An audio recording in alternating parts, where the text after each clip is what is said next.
Un triste sorriso si appropria delle labbra di Elettra mentre, non vista, rientra in Argo. Ha accompagnato lontano dalla sua città il piccolo Oreste, che ora vivrà nascosto nella corte di Restrofio, amico di Agamennone, suo padre. Già, suo padre, il grande re. Agamennone è stato ucciso dalla mano della sua stessa sposa, la regina Clitennestra, sua madre. Elettra ha pianto tutte le sue lacrime e ora sente nel petto battere un cuore arido che vuole essere nutrito dal sangue di una nuova vendetta.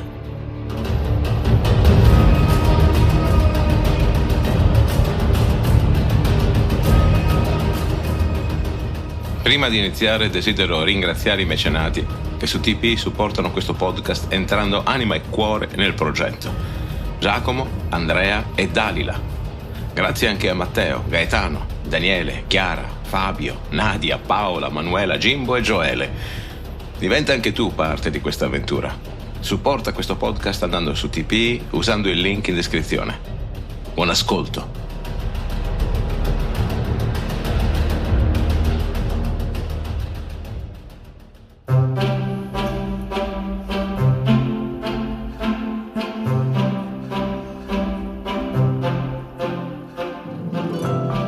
Questo che stai ascoltando è Mitologie, le meravigliose storie del mondo antico.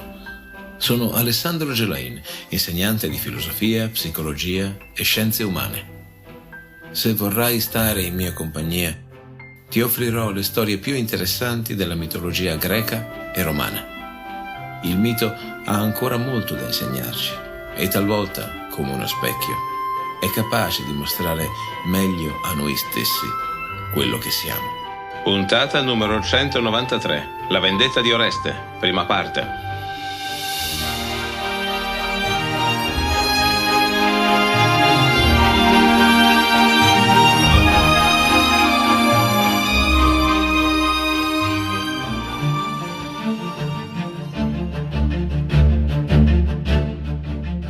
La figura di Oreste, come vedrai, è magnificamente semplice e complessa al tempo stesso. Le sue vicende sono così affascinanti che hanno interessato fin dall'antichità i più grandi drammaturghi, fino ad arrivare ai giorni nostri con produzioni cinematografiche e televisive. I grandi ideali di libertà e giustizia si scontrano in Oreste. Questo per dirti che di questa intricata storia, quella che ti propongo oggi è una delle linee di racconto. Mi faccio aiutare da Eschilo, Sofocle e Euripide, cercando di unire lo spirito delle loro tragedie.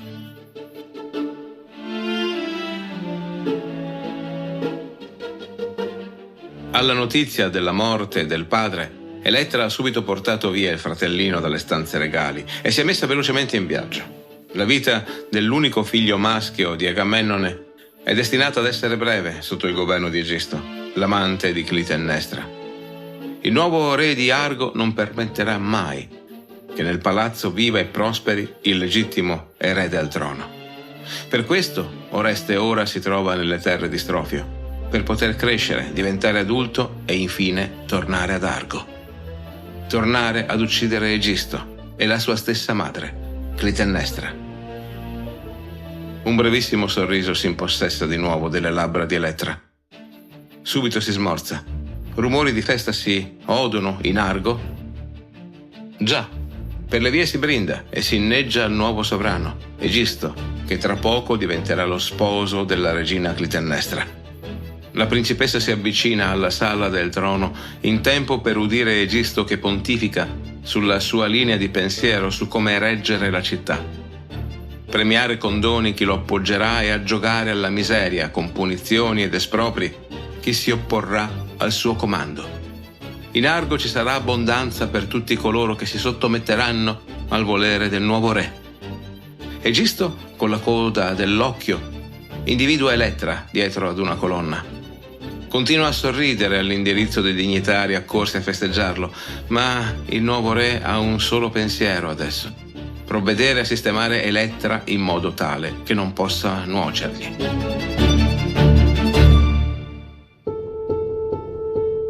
La triste Crisotemi, l'altra figlia di Agamennone, sopporta la perdita del padre e cerca di sopravvivere alla situazione manifestando un comportamento docile ed obbediente. Ella non rappresenta un pericolo per Egisto e la regina, ma Elettra no. Il suo sguardo mostra chiaramente il vuoto che ha dentro, il dolore che la pervade e che la spinge a ribellarsi alla situazione in cui si trova. Certo, è una donna e, anche se figlia di Clitennestra, è relegata dal suo sesso alla impossibilità di riuscire a vendicare l'omicidio del padre. Sarebbe un'azione riprovevole. Un maschio, invece, potrebbe e come vendicare Agamennone, specie se avesse nelle vene il regale sangue del grande re. Oreste, che è ancora bambino, è scomparso dalla corte e nessuno sa dove sia. Egisto lo farà cercare per anni, ma inutilmente. Elettra, però, potrebbe andare in sposa ad un qualche principe e, se avesse un figlio maschio, costui a pieno diritto potrebbe tornare a rivendicare il trono. Secondo Euripide, la decisione di Egisto e Clitennestra viene presa in poco tempo. Elettra andrà in sposa ad un umile contadino. Quando anche ella mettesse al mondo un figlio, il sangue di costui sarebbe così contaminato, così poco nobile, da impedire a chiunque di considerarlo come un principe ereditario. Il destino della principessa appare segnato ed ella si ritrova a dover vivere in una misera capanna in compagnia di un contadino cui è stato ordinato, a pena della vita, di contrarre matrimonio con lei. Elettra non può che accettare questa sua nuova situazione e la sopporta con la segreta speranza che un giorno i suoi occhi vedranno arrivare Oreste vendicatore. Per il racconto di Eschilo, ella vive invece segregata nel palazzo, sorvegliata a vista. Mentre passano gli anni ed Elettra vive una vita nel dolore, Oreste cresce protetto dalle cure di Strofio, vecchio amico di Agamennone, che lo cresce come figlio suo. Pilade, il figlio di Strofio, diventa prima il migliore amico e poi il compagno di vita di Oreste. I due formeranno una coppia di guerrieri imbattibili, amicizia, fratellanza, amore. I due si sosterranno sempre l'un l'altro a rischio della vita. Oreste cresce in forza e bellezza. Il suo corpo perfetto è una macchina da guerra. Nessuno lo supera nel gioco con le armi.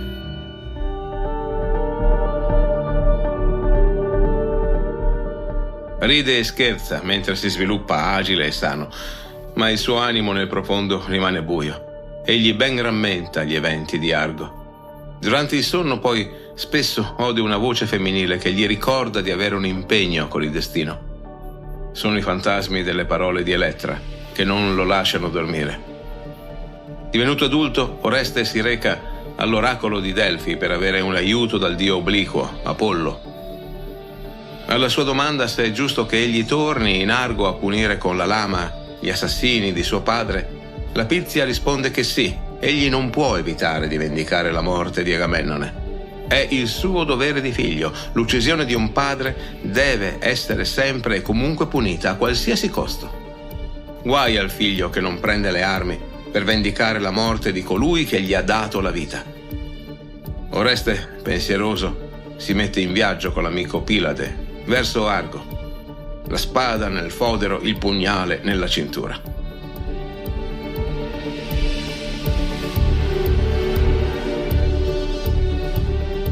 Pensieri di disgrazia gli riempiono la mente, anche perché se da un lato egli è autorizzato ad uccidere gli assassini di suo padre, dall'altro uno di questi assassini è proprio sua madre.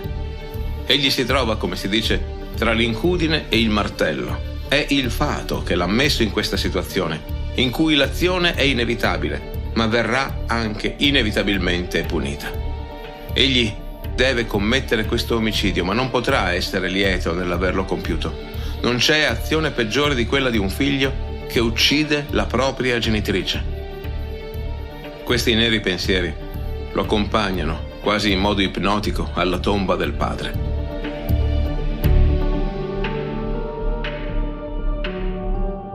Qui egli, tra le lacrime, effettua delle libagioni in memoria di Agamennone. Si taglia una ciocca di capelli la mette ai piedi del sepolcro e si allontana. Elettra fa visita alla tomba del padre e subito individua la ciocca di capelli. Sono dello stesso colore dei suoi e sono altrettanto ricci. Quale argivo può mai averli deposti? Solo un amico di Agamennone avrebbe potuto osare tanto. Nessuno ha il coraggio di sfidare Egisto in questo modo, tranne forse... No, non può essere stato per davvero Oreste. Elettra non sa se aprire il suo cuore alla speranza oppure no. Il momento è forse giunto. Oreste si palesa alla sorella, che non crede ai propri occhi.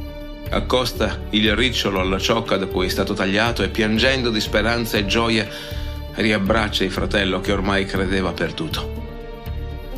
Caro Oreste, tu per me racchiudi 4 parti di amore, poiché padre ti devo ora chiamare, e amore per la madre, che la mia giustamente odio, e amore di sorella, colei che la vita perse in Aulide, e infine amore per te, fratello mio, destinato a riportare in equilibrio la giustizia.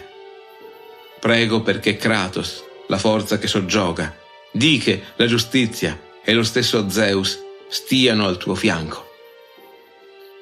Oreste e Pilade si fanno ricevere a palazzo spacciandosi per viaggiatori di passaggio. Raccontano di venire dalla città di Dauli, nella Focide. Intendono trascorrere la notte in città, ma prima sono passati a palazzo per chiedere aiuto per riuscire a recapitare una triste nuova. Lungo la strada hanno incontrato un certo Strofio che, saputo che si stavano dirigendo verso Argo, li ha pregati di portare un'ambasciata. Devono trovare i genitori di un certo Oreste e dare loro la triste notizia che il giovane ha perso la vita. Questo Strofio desidera sapere se i genitori preferiscono che sia recapitata loro l'urna che contiene i resti del giovane oppure che il figlio venga tumulato come meteco, straniero in terra straniera.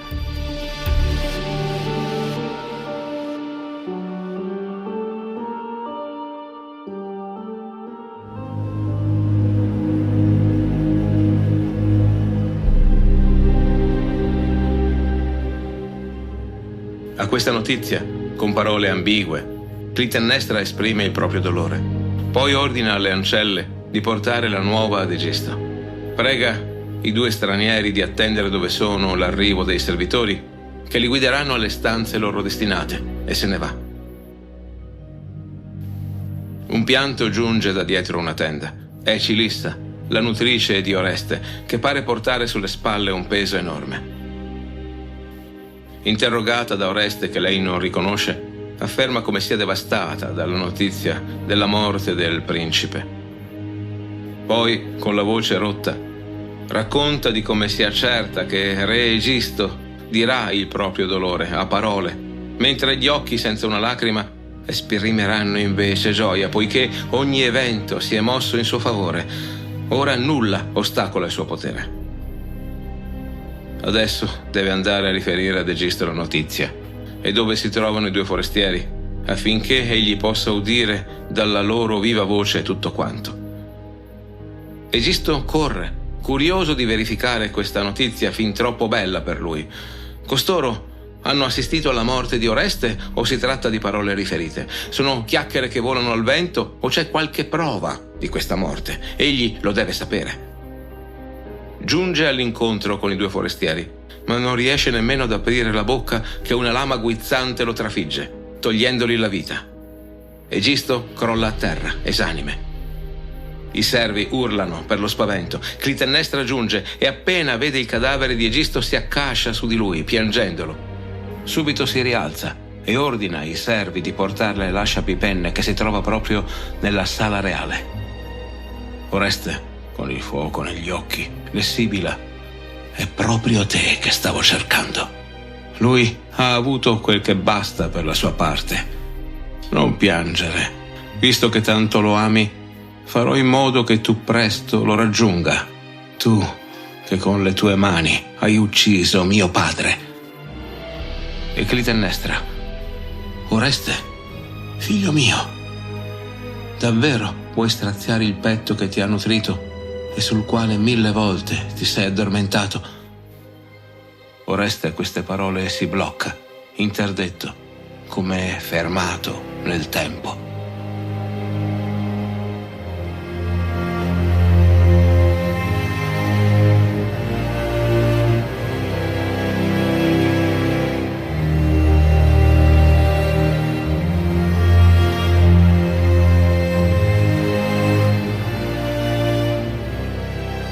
Fatti sentire.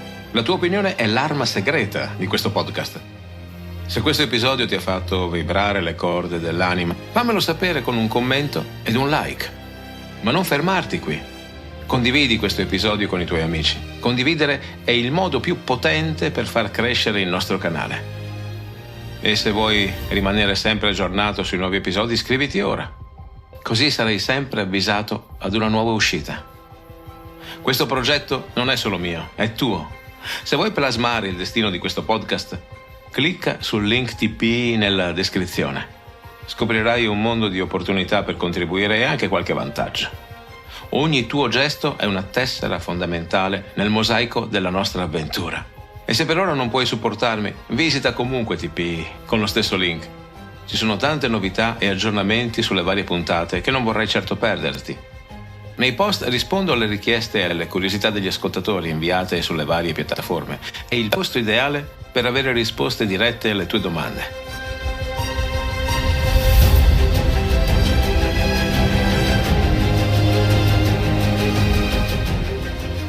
Hai appena ascoltato un episodio del podcast Mitologia, le meravigliose storie del mondo antico, raccontate da me, Alessandro Gelain. Grazie per esserti sintonizzato. Apple Podcast, Google Podcast, Spotify, Castbox, Spreaker, scegli tu.